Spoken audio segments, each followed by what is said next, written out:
Shalom à toi qui m'écoutes, que la paix du Seigneur soit en partage au nom précieux de Jésus-Christ de Nazareth, et que Dieu te bénisse encore et toujours de toutes sortes de bénédictions spirituelles dans les lieux célestes en Christ Jésus. Bienvenue à cette émission dénommée Prisade, prière, santé divine et enseignement. Alors recommandons ces instants entre les mains du Dieu Tout-Puissant. Notre Père qui es aux cieux, que ton nom soit sanctifié. Que ton règne arrive, que ta volonté soit faite sur la terre comme au ciel. Donne-nous aujourd'hui notre pain de ce jour. Pardonne-nous nos offenses comme nous les pardonnons aussi à ceux qui nous ont offensés. Ne nous soumets pas à la tentation, mais délivre-nous du malin, car c'est à toi qu'appartient dans tous les siècles le règne, la puissance et la gloire. Amen. Alors à cet instant, j'aimerais te parler du thème « La vraie repentance ». Nous définissons d'abord la repentance. La repentance, c'est un regret douloureux des péchés et qui conduit bien sûr au changement. Prends avec moi le livre de Matthieu chapitre 3 au verset 8.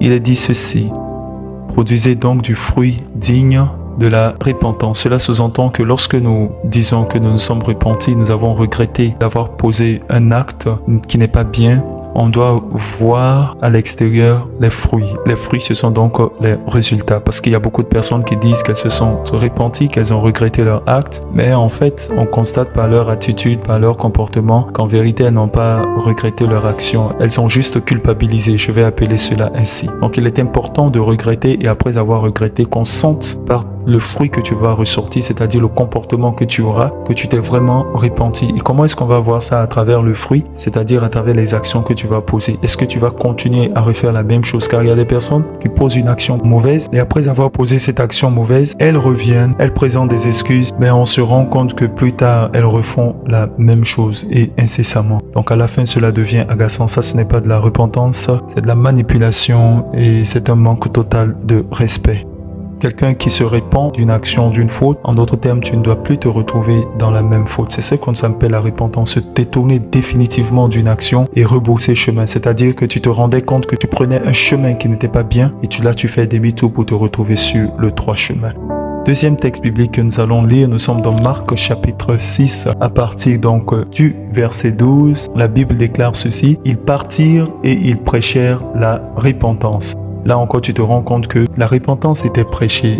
Lorsque nous disons que nous croyons en notre Seigneur Jésus-Christ, la première chose que nous devons apporter, c'est un sentiment de repentance. Parce que lorsque nous venons en présence des uns et des autres, nous voulons leur annoncer la bonne nouvelle du royaume des cieux à travers la personne du Seigneur Jésus-Christ. On se rend compte que beaucoup veulent les prophéties, ils veulent la guérison d'abord, ils veulent la bénédiction. Mais non, il faut d'abord se repentir. Ici, on lit de façon très claire et précise: ils partirent et prêchèrent la repentance. Donc, tu dois prêcher la repentance afin de pouvoir jouir des bénédictions.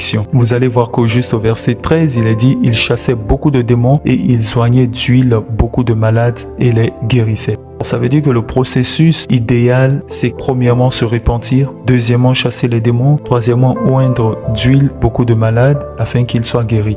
Si la repentance ne précède pas tout cela, il n'y aura pas de miracle. Le véritable miracle est toujours précédé d'une véritable repentance.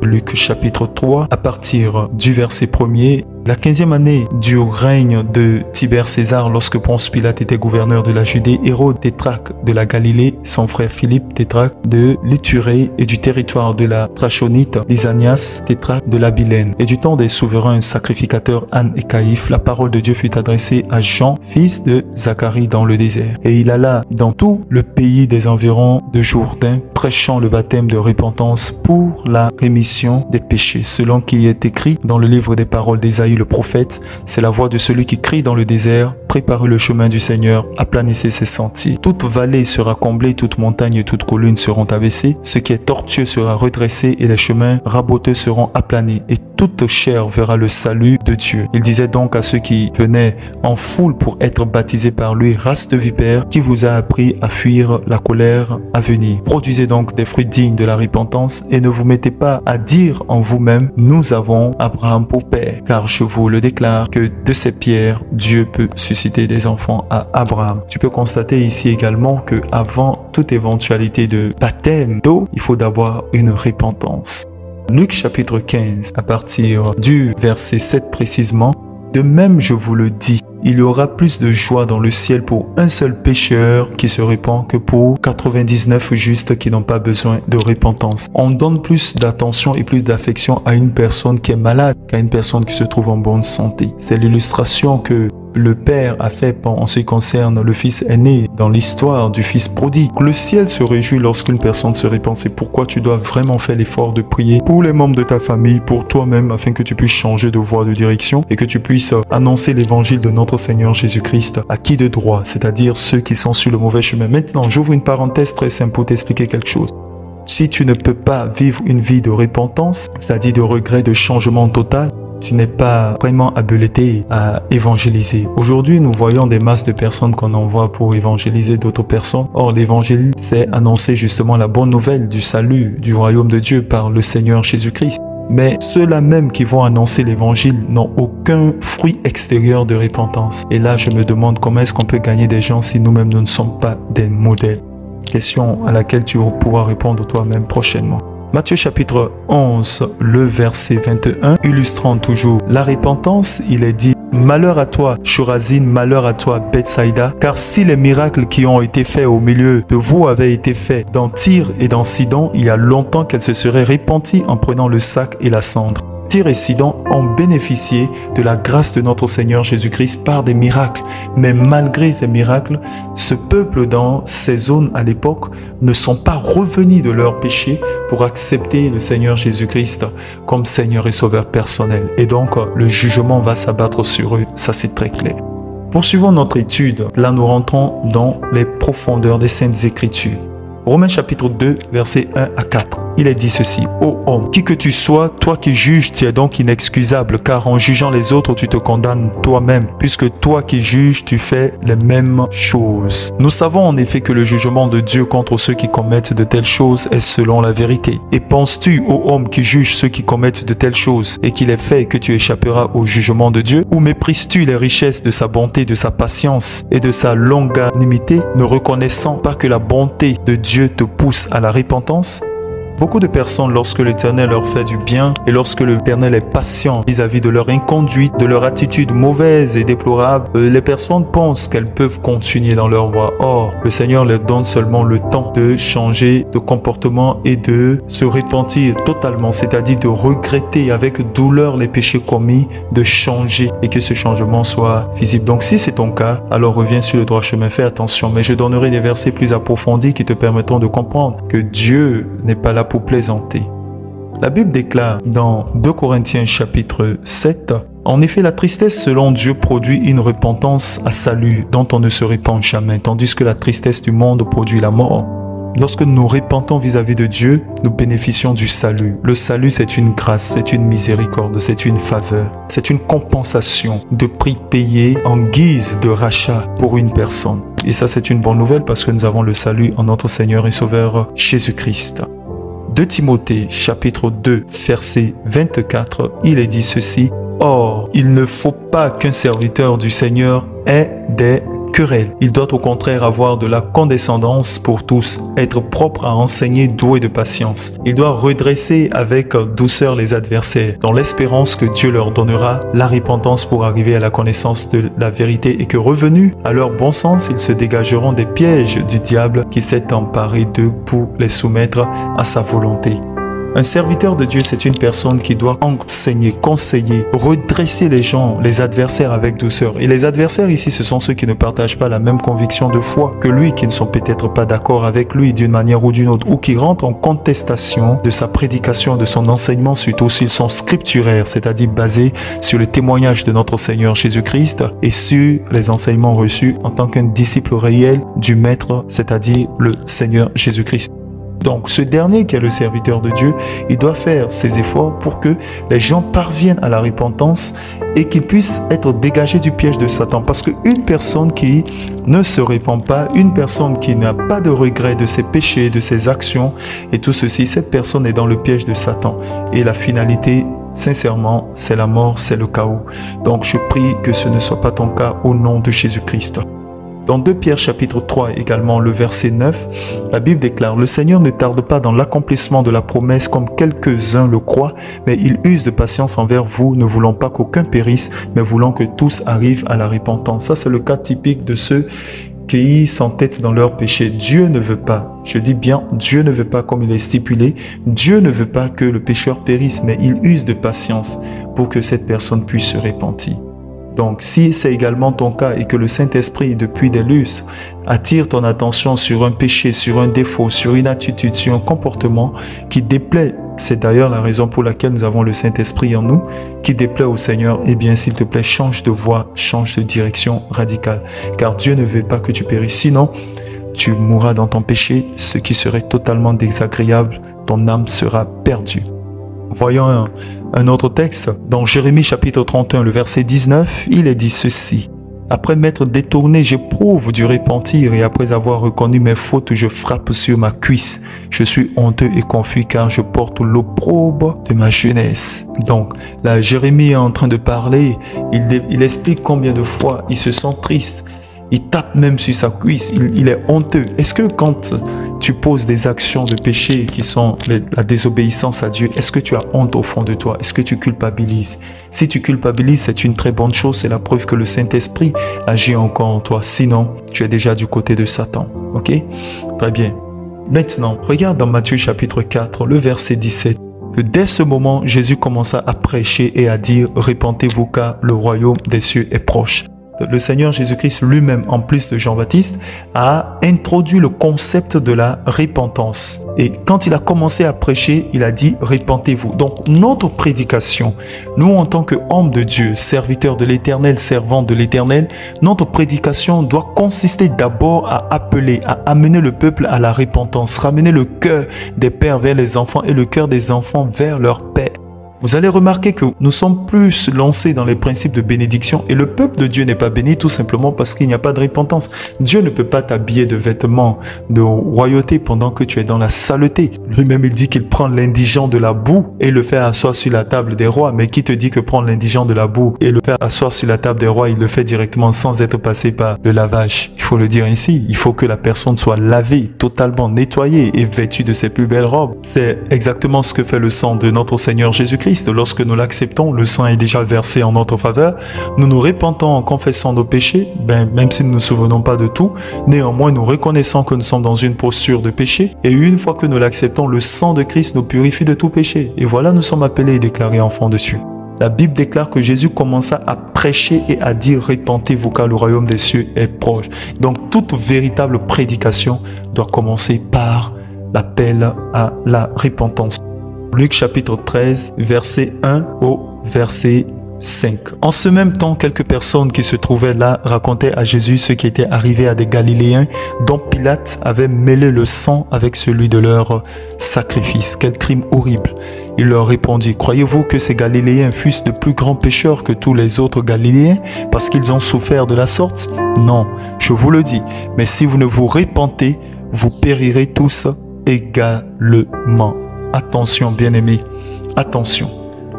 Il continue en disant ceci, ou bien ces 18 personnes sur qui est tombée la tour de Siloé et qu'elle a tué, croyez-vous qu'elles fussent plus coupables que tous les autres habitants de Jérusalem?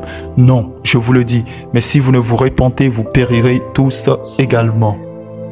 Alors, par 2 fois dans ce texte, Jésus attire l'attention en 2 exemples différents pour expliquer l'importance de la repentance. Et une conséquence dramatique, c'est qu'il dit, si vous ne vous repentez, vous périrez. Frère, écoute bien le son de ma voix. Sœur, écoute bien le son de ma voix.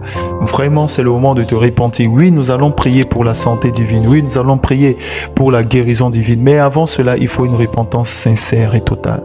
Voici ce que produit la prédication qui mène à la repentance. Elle touche d'abord le cœur.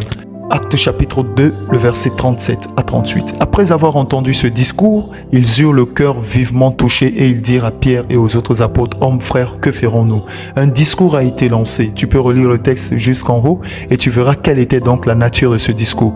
Mais sauf qu'ils ont été vivement touchés par ce discours, alors ils posèrent la question de savoir, bon, on fait comment maintenant ? Ça veut dire que quelque chose a pénétré leur cœur, leur âme, leur esprit.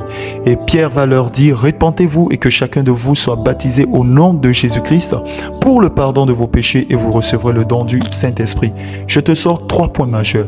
Premièrement, il est important que tu te repentes. Deuxièmement, une fois que tu te repens, tu dois être baptisé au nom de Jésus-Christ afin que tes péchés te soient pardonnés. Et troisièmement, tu reçois le don du Saint-Esprit. Ce sont ces 3 caractéristiques qui conduisent véritablement à la nouvelle naissance. Une personne née de nouveau est passée par ces caractéristiques. Maintenant, quand il arrive que sur ta route de pèlerin, tu rencontres des embûches, tu trébuches, tu te relèves, eh bien, ça ne doit pas être une occasion pour toi pour vautrer dans le péché. Non, le Saint-Esprit en toi maintenant t'interpelle sur ce qui ne va pas et tu remets les choses sur le droit chemin. Pense-y.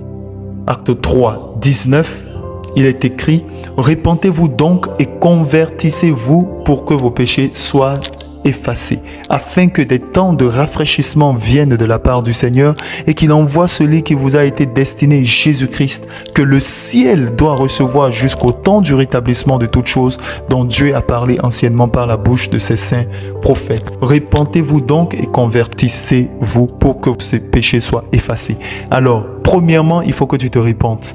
Deuxièmement, tu dois te convertir et en troisième position, les péchés seront effacés. Comment donc tes péchés sont effacés? Quand tu te repens, c'est-à-dire tu regrettes d'avoir commis ces péchés d'abord. Ensuite, maintenant, tu te convertis, c'est-à-dire que tu décides de marcher en nouveauté de vie. On constate donc le fruit de ta repentance. Là, tes péchés sont pardonnés. Mais si tu confesses le péché aujourd'hui, demain tu le refais, après demain tu reviens confesser et tu te dis, oh non, voilà, Dieu est amour, frère. C'est un mensonge, sinon tu vas périr. Arrête ça immédiatement. Bien-aimé, arrête ça immédiatement. Tu te repens, ça veut dire que tu regrettes, tu te convertis, ça veut dire que tu changes catégoriquement de voie. En d'autres termes, tu abandonnes cette mauvaise nature et maintenant, tes péchés sont effacés. Toute personne qui ne répond pas à ces conditions n'a pas ses péchés effacés. Par voie de conséquence, tes péchés sont effacés à une seule condition, que tu te repentes et que tu te convertisses. Que tu regrettes donc et que tu changes catégoriquement de chemin. Hébreux chapitre 6, à partir du verset 4.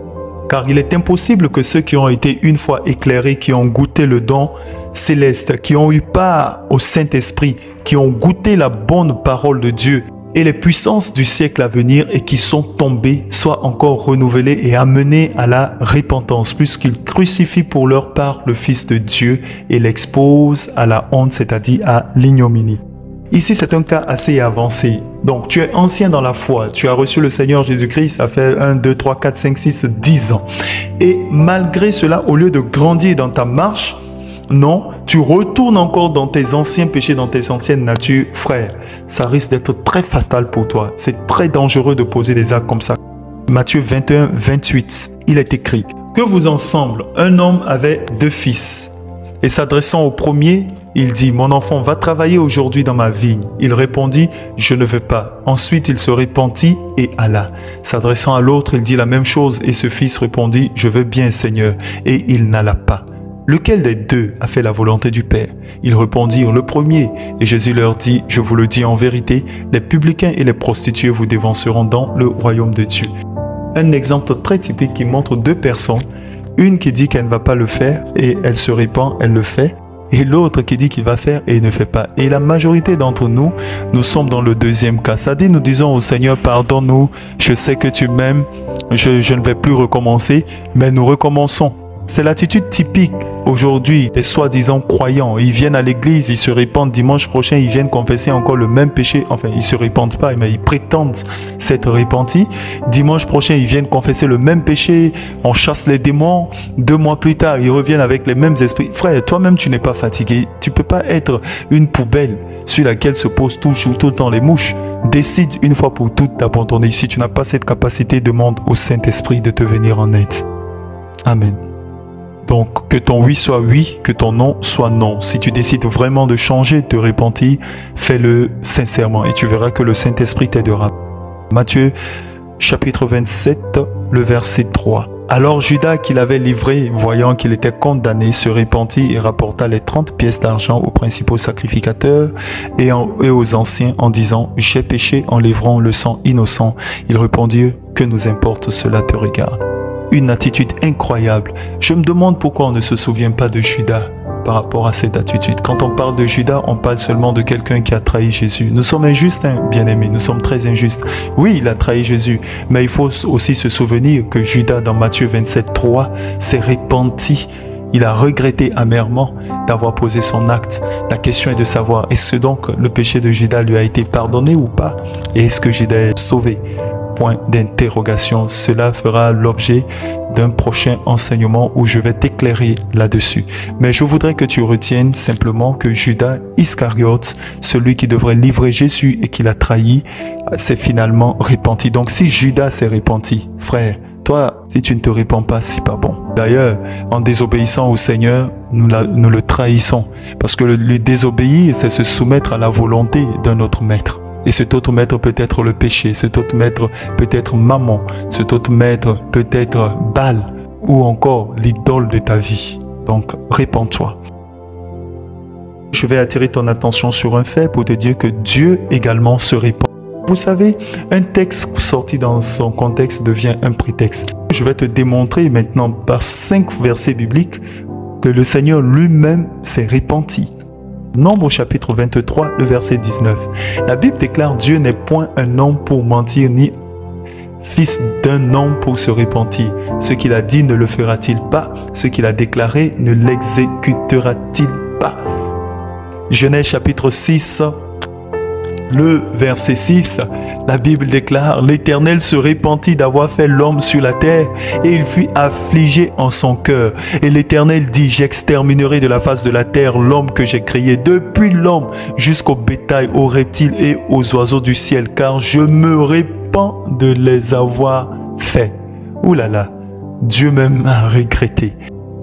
La repentance donc étant un regret, on se rend compte que Dieu a regretté et il a décidé de changer de voie. Mais là, ce qui est intéressant, c'est qu'effectivement Dieu détruira l'homme, les animaux de la face de la terre. Mais il y a ce passage très glorieux que j'aime qui dit: mais Noé trouva grâce aux yeux de l'Éternel. Il faut qu'il y ait un intercesseur, il faut qu'il y ait une personne qui arrête la colère de Dieu.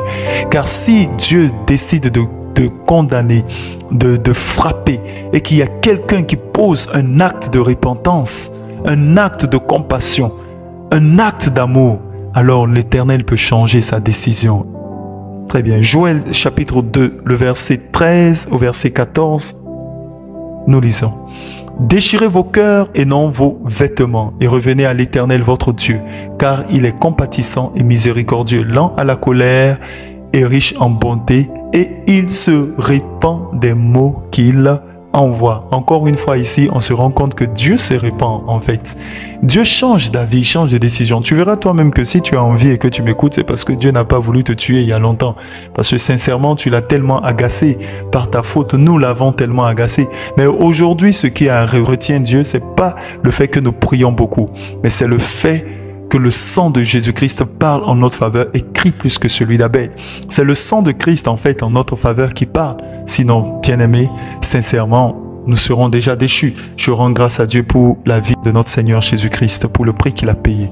Amos chapitre 7, à partir du verset 1er au verset 6, Il est dit ceci: le Seigneur l'Éternel m'envoya cette vision. Voici, il formait des sauterelles. Au moment où le regain commençait à croître, c'était le regain après la coupe du roi. Et comme il dévorait entièrement l'herbe de la terre, je dis: Seigneur Éternel, pardonne donc. Comment Jacob subsisterait-il, car il est si faible? L'Éternel se repentit de cela. Cela n'arrivera pas, dit l'Éternel. Tu vois, l'Éternel se repentit de cela. Cela n'arrivera pas, dit l'Éternel.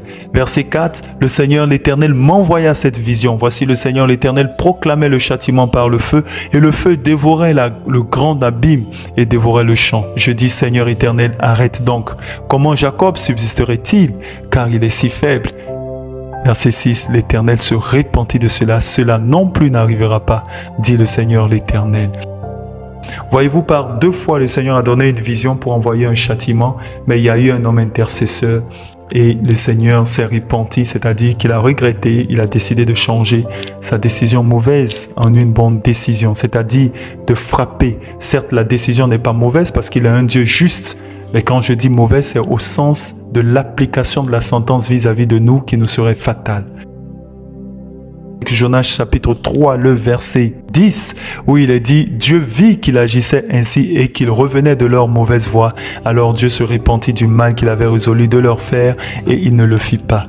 À cette époque où Dieu a voulu frapper, détruire Ninive, mais quand Ninive s'est repentie sous la prédication de Jonas, Dieu s'est repenti. Eh bien, bien-aimé, voici donc 4 passages qui te présentent la repentance de Dieu, dont le tout premier qui te dit que Dieu n'est pas un homme pour mentir, ni un fils d'homme pour se repentir. Eh bien, aujourd'hui, tu sais que Dieu également se repent. Si Dieu se repent, c'est-à-dire s'il change de décision en notre avantage, en notre faveur, s'il se rend compte que nous sommes si faibles, nous ne pouvons pas tenir devant lui et qu'il décide de nous faire du bien en retour, à combien plus forte raison, toi, ne décideras-tu pas de te détourner de ta mauvaise voie et de manifester ton amour à Dieu le Père? La confession, la repentance et le pardon. Tu confesses tes péchés, tu te repens et Dieu te pardonne. À partir de cet instant, nous pouvons prier. Car si tu te repens pendant qu'il est encore temps, la miséricorde va te suivre et la guérison sera ton partage. Je n'ai pas eu le temps de le dire, mais vous allez voir dans les Saintes Écritures, certaines personnes qui étaient malades, qui étaient affligées, c'était par rapport à la question du péché. C'est pourquoi dans les Saintes Écritures, vous allez voir qu'un conseil est donné. Et ce conseil étant profond, attire notre attention sur le mystère de la guérison. À un moment donné, pourquoi nous perdons notre guérison? Parce que nous ne confessons pas nos péchés. Vous savez, on aurait pu commencer cette prisade par la prière au nom de Jésus. Non, non, non, faisons les choses dans les normes. Lorsque nous voulons prier pour la question de la guérison ou de l'infirmité, nous apportons d'abord un message de repentance. Une fois que le ou la concernée s'est repenti, alors nous pouvons passer à l'acte de chasser les démons, nous l'avons lu.